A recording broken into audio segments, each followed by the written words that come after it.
Le roi Mohamed VI pointe le travail de sape de l'Allemagne au Maghreb.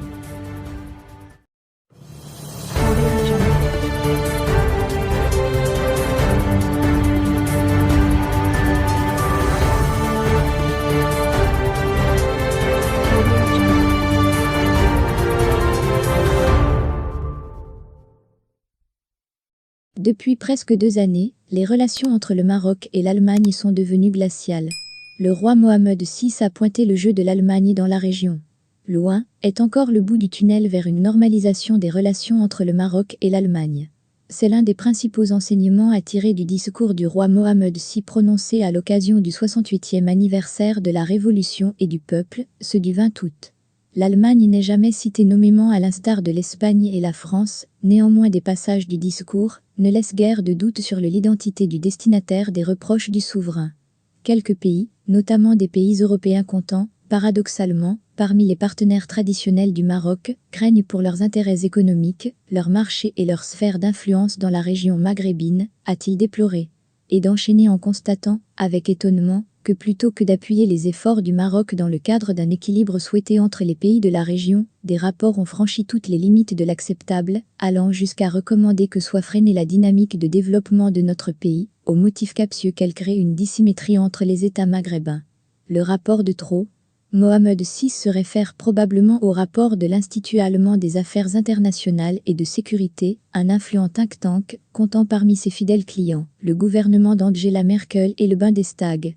Il a ainsi publié une étude, intitulée Rivalité maghrébine sur l'Afrique subsaharienne. L'Algérie et la Tunisie cherchent à suivre les pas du Maroc. Après avoir constaté que le royaume avance à un rythme qui laisse derrière lui ses deux voisins, l'Algérie et la Tunisie, l'Institut a recommandé à l'Union européenne de considérer ces tendances comme une opportunité pour l'intégration africaine et la coopération triangulaire l'Union européenne, Maghreb, Sub-Sahara. Cela pourrait contrecarrer le sentiment d'inutilité croissante de l'Algérie, renforcer l'économie tunisienne, relativiser les ambitions hégémoniques du Maroc et ainsi atténuer la dynamique négative de la rivalité. Dans ce contexte de crise entre Rabat et Berlin, le Maroc a rappelé, en mai dernier, pour consultation son ambassadrice en Allemagne pour protester, entre autres, contre l'acharnement continu à combattre le rôle régional du Maroc, notamment sur le dossier libyen, en tentant d'écarter, indûment, le royaume de certaines réunions régionales consacrées à ce dossier, comme celle tenue à Berlin, en janvier 2020 sur la Libye, indiquait alors le ministère marocain des Affaires étrangères dans un communiqué.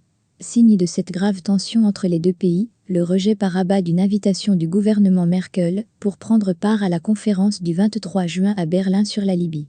Une semaine plus tard à Rome, le chef de la diplomatie, Nasser Bourita, a refusé de rencontrer son homologue allemand en marge d'une réunion de la coalition internationale contre Daesh. Et contrairement à l'Espagne, la coopération sécuritaire entre le Maroc et l'Allemagne en a pâti. Une annonce faite le 26 mai par Aboub Cherkaoui, le directeur du Bureau central d'investigation judiciaire. Une évolution à l'espagnol est-elle envisageable?